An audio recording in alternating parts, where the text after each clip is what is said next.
Today's webinar, Building and Managing a Strong Editorial Calendar, is presented by Ryan Schulz and Amy Gorczowski.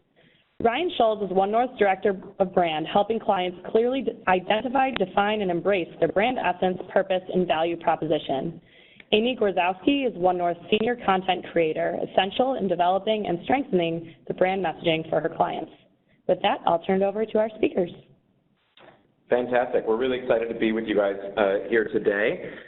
You'll have to pardon me, I'm a little under the weather, so if you hear someone coughing or sniffling in the background, don't worry, it's just me.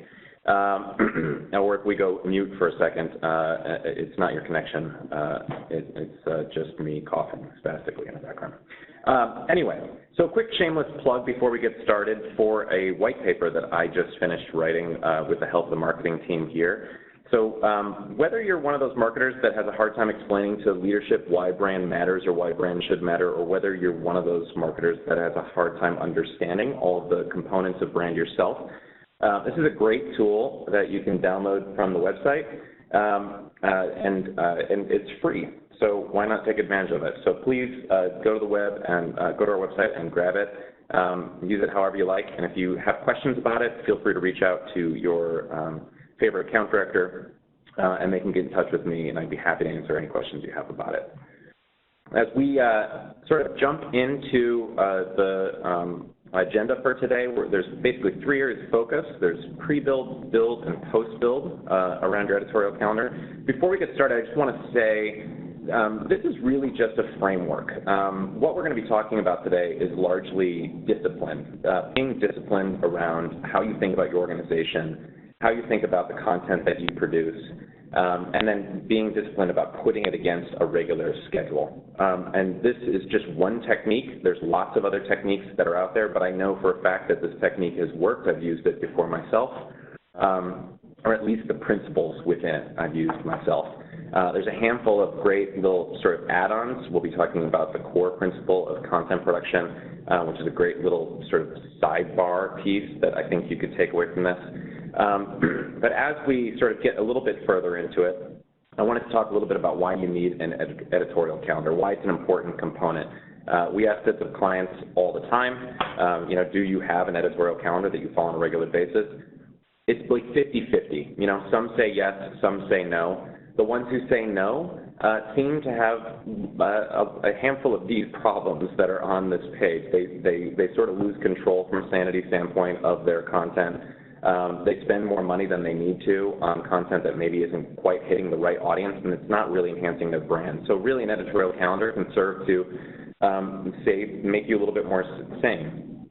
We know that in professional services, you have a lot of demands from a lot of different parts of the organization being put on you in terms of content production.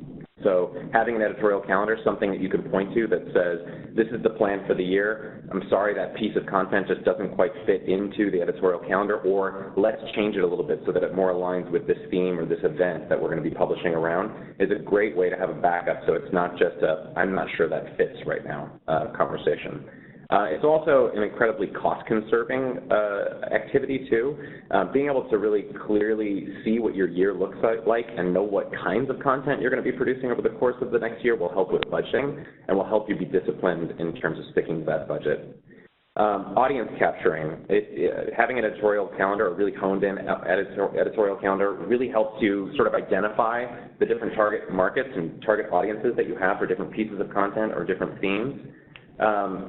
And it's a really important part to establishing a cadence throughout the year, and even sort of capturing audience attention when they're focused on other things. We'll get to that a little bit later and explain what we mean by that. And then finally, brand enhancing. Without sort of consistent touch points across a year, the brand equity is not going to flow in the right way to your organization.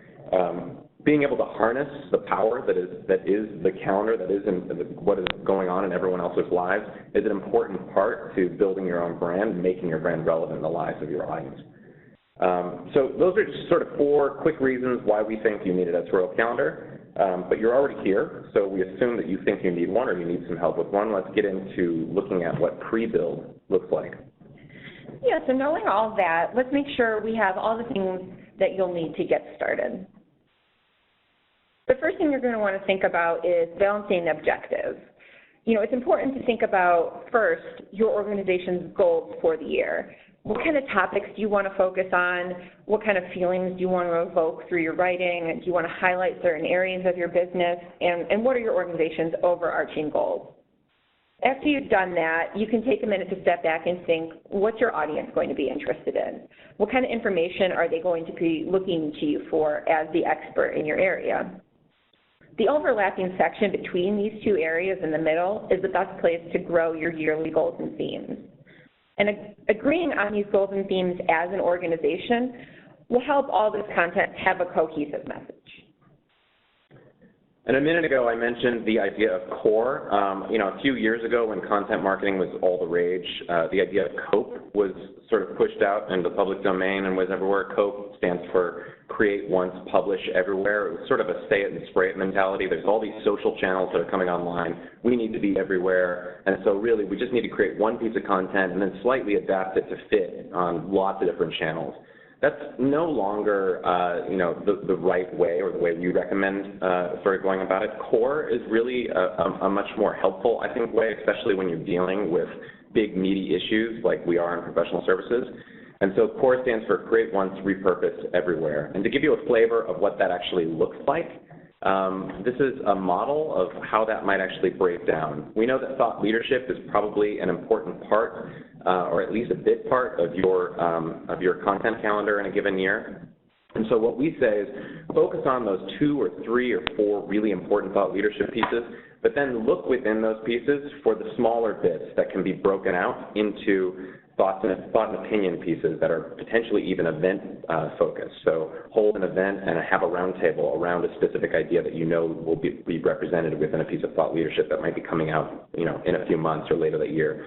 Videos or podcasts about very specific smaller sub-stories within a piece of thought leadership. Blog posts, things that you can spin out, smaller topics that you can spin out and use on the web, or even visual data points.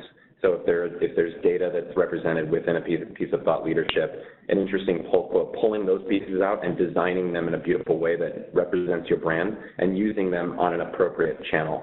And again, I think once you sort of divide it up into those 4 different categories, you can pretty quickly see which channels those pieces of content really deserve to be living in based on the way they're designed. At the very bottom is more sort of flash-in-the-pan channels like potentially Instagram or Twitter. Blog posts obviously live on the blog. Video and podcasts could be potentially LinkedIn or maybe even Twitter. So it makes the process of choosing a channel a little bit easier. So let's take a quick look at a couple other things that would be good to have in your toolbox as you start planning your calendar. I'm going to go over really quickly tone, voice, visuals, and then Ryan's going to talk a little bit about targeted audience. So let's quickly go over what tone and voice are. Tone may vary depending on your audience and your channel, while voice will remain constant throughout your communications. It's important to recognize that your voice will always influence whatever tone you're choosing to take. But, why is this stuff important? A strong tone and voice will actually mean your content works harder for you.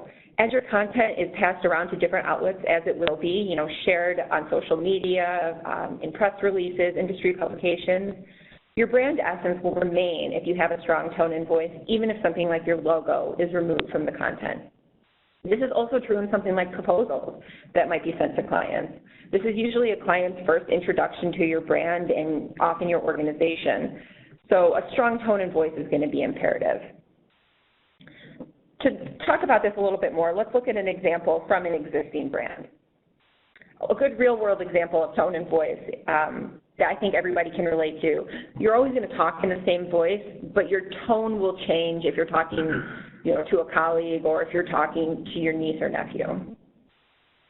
So let's look at a real-world example. This is a snapshot from a tweet that Delta sent out. Let Travel Tuesday take you to the Teotihuacan Pyramid. Fly NEX and you won't forget the ruins that time forgot. You can tell that the overarching voice is approachable but authoritative, kind of like a friend that you go to for advice. You're not afraid to talk to them, and you know that they know what they're talking about. The tone of this is more curious and inspirational. Don't you want to come do this awesome thing with us? And you can see they also interjected a little bit more brand into the actual tweet with this hashtag they created, and then inserting the airport code as well. This is another example from the same company. A woman must work until 7 p.m. to earn what a man makes from 9 to 5, not at Delta. Again, the voice is approachable but authoritative, while the tone's a little bit more rebellious and strong. Let's move on to visuals. These are one of the most important things that you can include with your content. They break up text, they engage readers, they really just make your content more digestible. And it's important to remember that people remember 80% of what they see and only 20% of what they read. And we can actually demonstrate that here. Do any of you remember the source of the quote on the previous slide? You probably don't, but you likely remember that there was a cat on the slide. And it's important to realize that your readers are going to do the same thing when it comes to your content. They're going to remember a lot of what they see and really retain only a little bit of what they read. One of the big benefits about building an editorial calendar in the professional services realm is that we have, in a lot of times, an addressable marketplace. We sort of know the folks that we're talking to on a regular basis. We know who's going to be most interested in specific pieces of content. A lot of the thought leadership that we invest a great deal of time and effort and energy into can sometimes only be directed at a handful of folks that are spread out across the United States or the world. So being able to clearly identify who those folks are, what they care about, but not only that, what they care about outside of the engagement that they might have with you, what they care about in the world, and taking those things into consideration when you're building out your editorial calendar, knowing what's important in their lives will help you sort of figure out maybe key moments that you could introduce key pieces of content, or places where you could comment that might also capture their attention. So now that we have a full toolbox, it's time to start building the editorial calendar. So in a perfect world, you would know sort of your entire calendar and you would be able to determine your goals and themes sort of in one big fell swoop, but we know that that's probably not the case. You're going to have to be doing this in bits and pieces.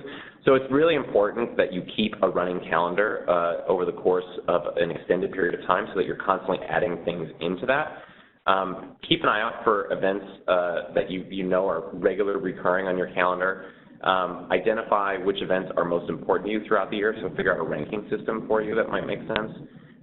Look for industry events that you want to be talking about, so not just events that you're attending, but events that you want to be talking about or commenting on. And then in the brand goals and theme side of the equation, what are the major themes that you want to talk about this year as a business? I talk a lot about brand essence. You'll read that in the white paper. If you've met me, you know that that's sort of my go-to thing when it comes to brand. But really, within that sort of brand essence, there are a bunch of themes that you might want to talk about within a year. Amy alluded earlier to the idea of a specific practice area or a specific industry that you want to highlight. Or maybe there's just something that you think is really important that's connected to your brand that you want to talk about. So identifying those things early. What are the key audiences that are looking for in our content this year? And then what are key goals for the business this year? So growth areas that we might want to take advantage of. And then going back to an example that Amy just showed a minute ago, I think this Delta example is a great example of that. Equality is something that they're really passionate about as an organization. It's also very closely connected to their brand character. If you fly Delta, you know that they have a little bit of a cheeky sense of humor about them. They're very approachable, and equality is definitely part of something that they care deeply about as an organization. So this is a great example of finding an event that's rising in the global consciousness and taking an opportunity to push your opinion to the forefront and making an interesting little piece of content that could be shared by other folks in their own social streams. So Ryan kind of talked about in the perfect world scenario. All of us can't always do two things at once. There's not always the capacity to do that. So let's start with the piece of the puzzle that's a little bit more likely to be set in stone, which is probably the actual calendar. In this case, we're going to start with a base that all of us can probably relate to, which is a standard calendar year divided into the traditional 4 quarters. And what we're going to do is just layer in different types of events and announcements that are going to be important to your organization and audience on different levels. So here we're going to add in planned events and announcements within your organization. This could be a number of things. A few examples might be an anniversary of your organization, launch of a new service or product, a website launch, acquisitions, new hires, or a number of other things. I also want to add in at this point, this is a stage when you want to be really liberal with the things you add to your calendar. We're going to take a step back in a little bit and weed out some non-essential items. So this is a point to really just throw everything on the table. And like I said at the beginning of the webinar, this is a high-level approach. So you may have more events and announcements that you fit into your year. Obviously, add all those things in. We're just trying to be really focused on the technique that's required to build the calendar. Right, exactly. So next we can layer in industry events. A good example of this are the many conferences that are in every different industry. These usually make good fodder for various pieces of content, so that's why we'll layer them in here. And lastly, to think about other key events that happen on a yearly basis. A few examples might be tax season, the beginning of a school year, or any number of holiday seasons. Now is the point when we're going to step back and remove non-essential items. You can think about what's really going to align with your yearly goals and themes and remove anything that might not fit in. You might be asking yourself at this point, well, why wouldn't I just not include those from the start? And I like to think of this process in a similar way to cleaning out a closet. Sometimes it's easier if you take everything out, put it on the area right in front of you, and then pick out the stuff you don't need, and then put everything back nice and neatly. So it's really just getting everything in a big pile and seeing what's there at once, and then worrying about cleaning it up later. So at this point, you can see that there's definitely some clear groupings here. So it's important to identify those. You can see that we have events in Q1 and then again in Q3. And grouping these items does a couple different things. It'll show you where the ramp up and ramp down periods are. That'll let you know when a lot of the events are happening. This is important to recognize because you don't want to dump a bunch of content on your audience all at once. Recognizing when the events happen will give you a chance to kind of sprinkle in content leading up to and then ramping down from an event. Another benefit of grouping this content, or at least recognizing the groups, is that core strategy that we talked about. It's going to make it a lot easier to repurpose content once you start building out the calendar. You can say to yourself, okay, I've got a lot of stuff going on in Q1. Rather than create 10 pieces of content, maybe I can do one big piece and then break it up into a bunch of different pieces, and that'll lessen my workload. And lastly, it'll give you a chance to check in on your goals and themes. Ideally, these groups are going to align with your major events. That's not always how it happens, and sometimes it's okay. But if you're looking at this and your grouping of events is totally off from your agreed upon themes and goals, it might be a time to revisit one of the two. And by doing this grouping exercise, you really get to see those areas between the events, the gaps in your calendar that Amy alluded to earlier, which is a great opportunity to revisit that core principle of creating visual data and digestible content. So think about those pieces on the right-hand side, especially ones that are much more easy to produce, or the lower fidelity versions of those pieces on the right-hand side, and being able to sprinkle those in a very simple and easy way in those areas where you have a little bit of downtime. Conversely, if you have a much bigger gap, you might want to use that opportunity to place a larger piece of thought leadership and use the smaller pieces of content to lead up and lead away from it. I think if you've been on a bunch of our webinars that have anything to do with content over the course of the last couple of years, we talk about the C-suite study, PwC C-suite study. It's an amazing sort of part of their calendar year. It's the whole focal point of their calendar year, and this is what they do. They focus on one large event. They break it down into lots of different voices and smaller digestible pieces of content, and they build their entire calendar around it. So essentially what we're telling you to do is follow a similar principle and do that a handful of times throughout the year. So now we can start to walk through what the end result might look like for you. Here we have just a cleaned up version of that calendar. You can see the 4 quarters and all of your events and announcements, as well as the themes across the top. I'm just going to gray these out so it's a little bit easier to see where the content's going to plug in. And then we can see the final calendar with all the content plugged in. It looks like a lot, but we're going to break it down and make it a lot simpler. The first thing to notice is that you can really see how the content corresponds with where the events are. It's going to look different for you depending on a lot of things. You might have more or less goals or themes. Your capacity for creating content might be different. You know, what your event calendar looks like will definitely influence this, and a number of other things. So while I have 4 example themes laid out here, your calendar might have more or less than this. You might find that one theme spreads across 2 or more quarters, or that 2 themes overlap in a quarter. If you do notice that you have a theme that kind of spreads across the entire year, that might be a time to step back and say, is this a theme that I could maybe break down into its own editorial calendar? And then you might, you know, at that point say, I'm going to have multiple editorial calendars. Maybe they'll align with practice areas. Maybe they'll align with different goals and themes. So this is a lot to look at. Let's look at it from a kind of different perspective of just the content. You can see I've broken it down by the different content types that we're focusing on here. This removes all the events and just, you know, shifts your focus a little bit, and maybe it makes it seem a little bit easier to manage. But if it still looks overwhelming, remember that this is all influenced by the C.O.R.E method that we talked about. So most of this content is influenced by just 3 thought leadership pieces. So let's explore this a little bit more excuse me, by looking at a fictional organization to become even more familiar with the process. Meet Smart Consulting. We do consulting smarter.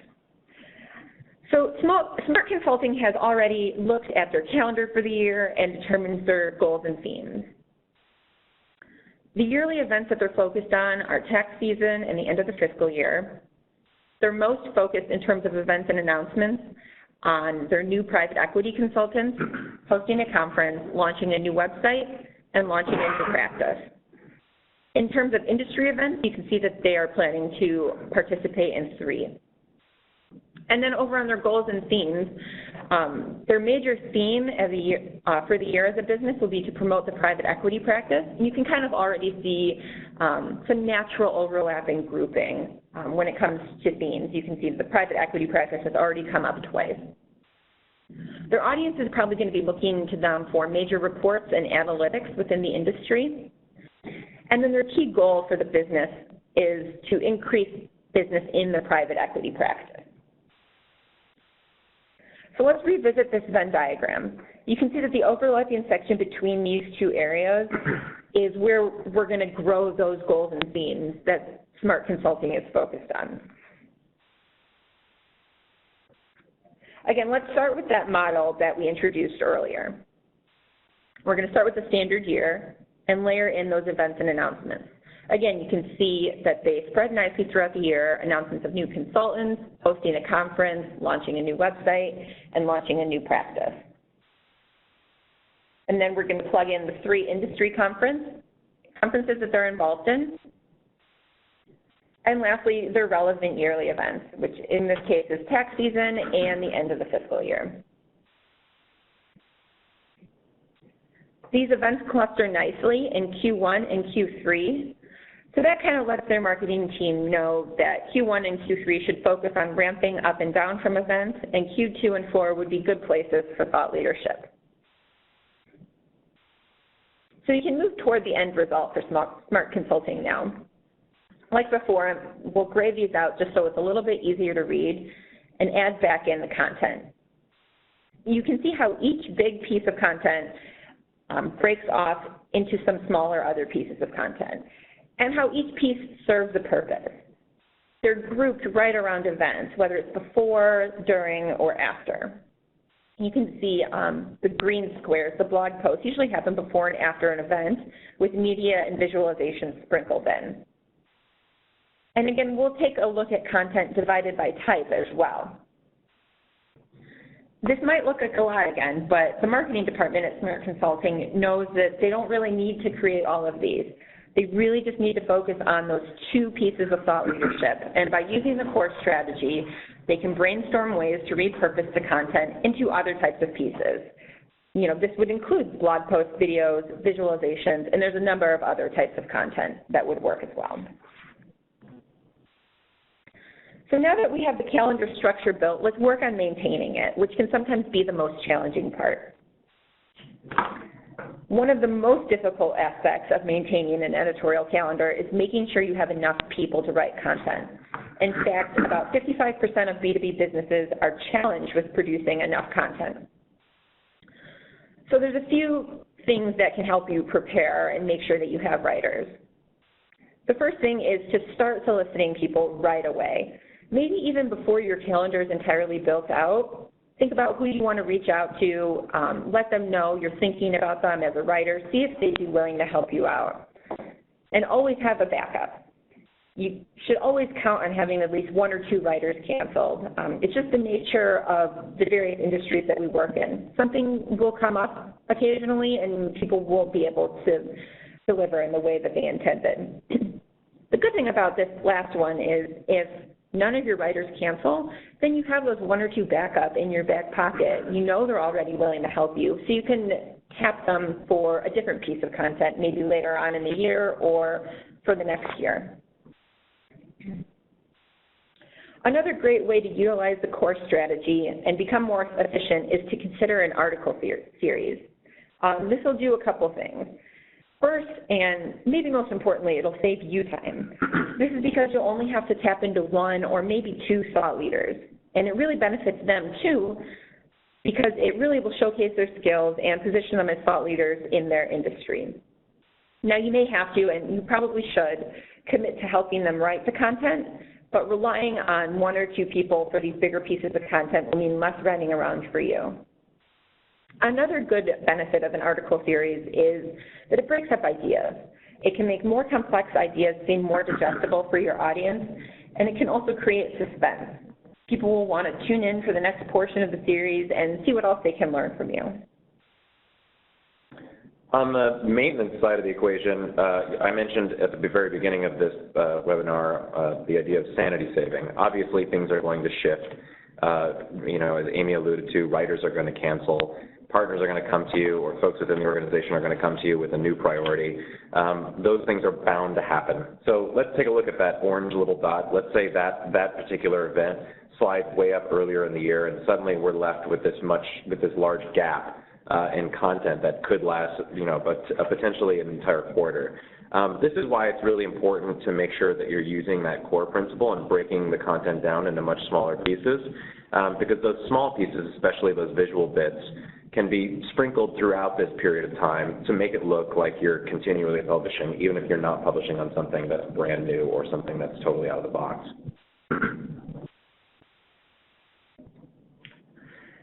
And then lastly, check-ins and brainstorming.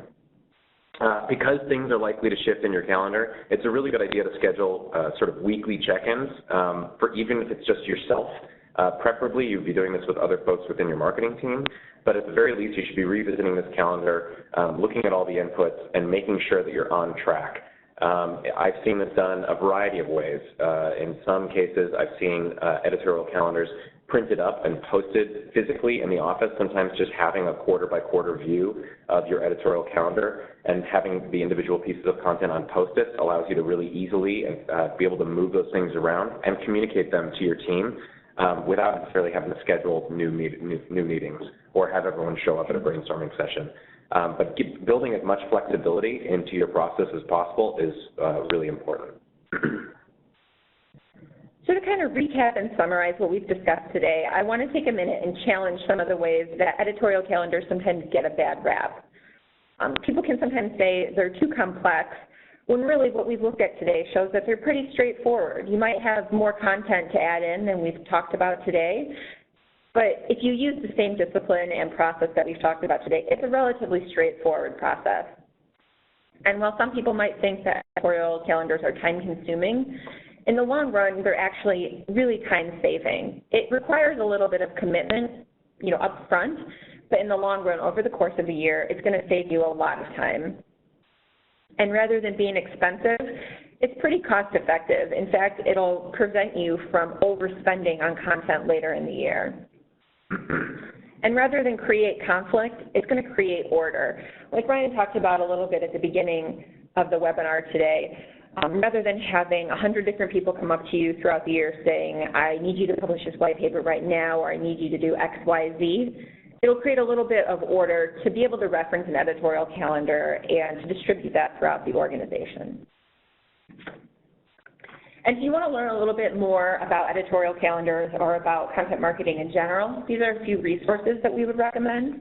Another plug for the brand white paper. It's on One North's website. The MailChimp Style Guide is a really good piece of content. It's got a lot of really good information in there, and it's a good example of a style guide. And then the Content Marketing Institute is just a great all-around resource for content marketing that I would recommend. Great, so it actually wraps up our webinar. We're going to move into our Q&A session. Just a reminder, if you have a question, you can submit it using the chat function located either in the lower right-hand corner of your screen or within the green drop-down bar at the top of your screen. We're going to take just a minute here to collect the questions you've received, and we'll be right back to start the Q&A session. All right, so our first question, how do I secure internal writers and manage ongoing participation of my thought leaders in content development? All right, I can take this one. So a good motto for yourself when it comes to securing writers is early and often. Contact them as soon as you can. Like I said before, this might be before your calendar is even complete. Kind of on an ongoing basis, just check in with people, see if they'd be willing to write content at any point. And also do your due diligence once you've secured those writers. Follow up with them to check in on their progress. This will let you know if they need your help. Maybe you can help them write it or brainstorm a little bit, and it'll also give them a chance to let you know that they might not have time to do this. If that's the case, you always have your backups that you can tap into. And if you really don't have a lot of people on staff, maybe your organization is small or everyone's just, really maxed out with their effort levels, outsourcing is always an option, and you can always use freelancers. Okay, our next question, how do you form a consistent voice and tone when you have a lot of content producers who take great ownership of their work? That is a great question, and that is, surprisingly, a brand question. Making sure that everyone within your organization understands sort of what drives your organization forward and what things you care about, and then ultimately sort of creating that sort of tone and voice and circulating that throughout the organization is really important to making sure that everyone's speaking from the same page, because it allows you to point to something that's been signed off on by the entire organization to be able to say, the voice or tone in this or the theme in this does not quite match up with what the calendar is talking about or what our brand platform is talking about. And you ultimately don't have to take such a defensive pose. Hopefully you're being a little bit more proactive about it, and when you're talking to those writers, when you know who your writers are, being able to say, this is the kind of theme we'd like you to try and weave through this piece. Feel free to take it in any direction you want, but please try and keep it around this idea. But treating them like partners in the process is really important. Great, we're actually getting a few more questions here, so we're going to take just a minute to collect a few of these, and we'll be right back to continue the Q&A session. All right, so another question, do you have a functioning calendar that you could show us? So in terms of actual calendars, to show you that resource slide that we ended with, I'll go back to that. This last one, Content Marketing Institute, they have several examples. They might be in template form, but that's a great place to go and see a few living examples. It's not very often that a brand is going to make public their editorial calendar, so it is kind of hard to find real working examples. But, templates and some of these faux examples that live on content sites are a good placeholder for that. Great, next question. What program would you recommend that we use for building a calendar?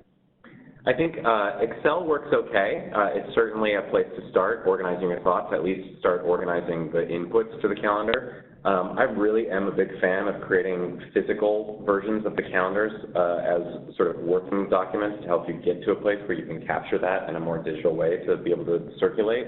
So having that sort of real-world kind of brainstorming version of it, that you can physically move things around and adjust things on the fly, is incredibly helpful. And typically that involves sort of printing up large format calendar sheets, blank calendar templates, and filling them out with pieces of content that you know are going to go live, things that are going to be when they're going to be in production, when they need to be completed by, and putting all those deadlines in.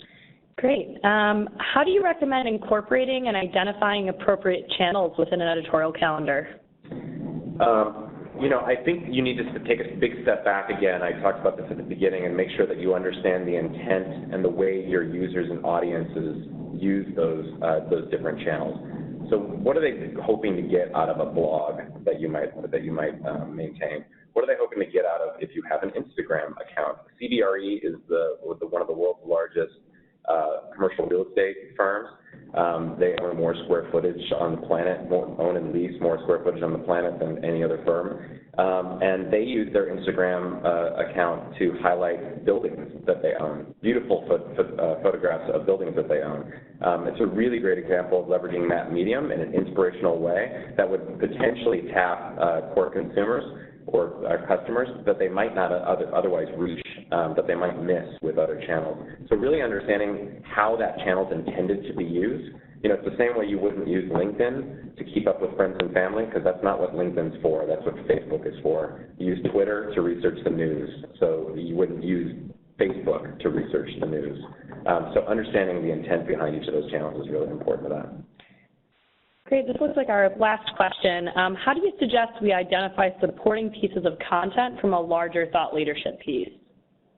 I'm a big fan of treating thought leadership pieces like a book club once they're produced. I think it's really easy to fall into the trap of when you're helping someone internally or even externally write a piece of thought leadership for you because you have helped build it all the way along the way. Maybe you've seen a variety of drafts that you feel like you understand it really well.